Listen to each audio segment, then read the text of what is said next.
முனைவர் கே. செந்தில் முருகன், முதல்வர் இஎஸ் கல்வியியல் கல்லூரி விழுப்புரம். கல்வியியல் கல்லூரிகள் எல்லாமே வந்து 4வது பருவம் 2வது பருவத்திற்கான தேர்வு தொடங்க இருக்குது. அந்த தேர்வு சிறந்த முறையில் மாணவர் எழுதணும் அப்படின்னா சில விஷயங்களை அவங்க கடைபிடிக்கணும். அந்த அடிப்படையில் சில டிப்ஸ் அவங்களுக்கு சொல்லாங்கிறேன்.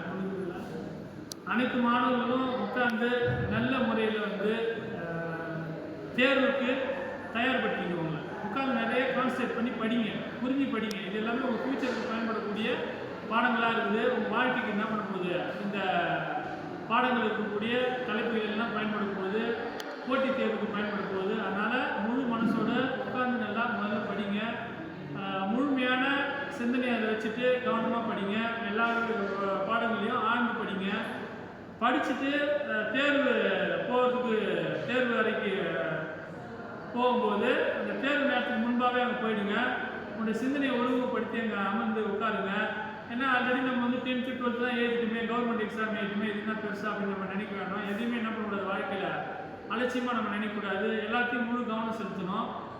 அந்த கவனத்தோடு நம்ம எழுதும்போது நம்ம தேர்வில் நல்ல ஒரு மதிப்பெண் பெற முடியும். இன்றைக்கி எல்லாமே பார்த்திங்கன்னா முன்னுரிமை எல்லாம் மதிப்பெண் அடிப்படையில் வந்துச்சு. அப்போ நம்ம ஒரு 85% நல்ல ஒரு மதிப்பெண் பெறணும் அப்படின்னா நம்மளுடைய வாழ்நாளில் நல்ல ஒரு ஆசிரியராக நம்ம வர்றதுக்கும், நல்ல ஒரு திறமை உள்ள மாணவராக நம்ம வெளிக்காட்டுறதுக்கும் என்ன பண்ண போகுது, அது பயன்பட போகுது. அப்போ என்ன பண்ணுங்க, கரெக்டான வினாக்கள் தேர்வு செய்யுங்க. அந்த வினாக்களுக்கான பக்கத்தை எழுதுங்க. ஒவ்வொரு வினாவுக்கான வினா என்ன அவசியம் என்ன பண்ணுங்க, மறந்துடாத போடுங்க. எல்லா வினாக்களுக்கும் விடை எழுதுங்க.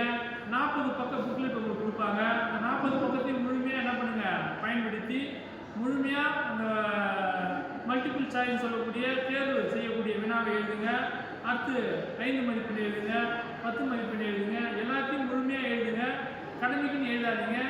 நம்மளுடைய வாழ்க்கையை தீர்மானிக்கக்கூடிய ஒரு தேர்வு, நல்ல ஆசிரியர் நம்மளை உலகத்துக்கு அடையாளம் காட்டக்கூடிய ஒரு தேர்வு.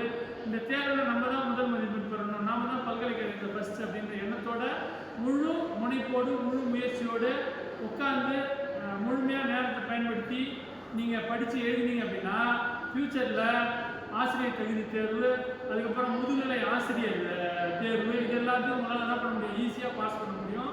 ஆனால் அனைத்து கல்வியியல் கல்லூரி மாணவர்களும் என்ன பண்ணுங்க, இந்த தேர்வு ஒரு வாய்ப்பாக பயன்படுத்தி உங்கள் வாய்ப்பை முழுசாக ஃப்யூச்சருக்கான ஒரு இன்வெஸ்ட்மெண்ட்டாக இது ஒரு முதலீடாக நினச்சி நீங்கள் படிச்சிங்க அப்படின்னா நல்ல மதிப்பெண் பெற முடியும்.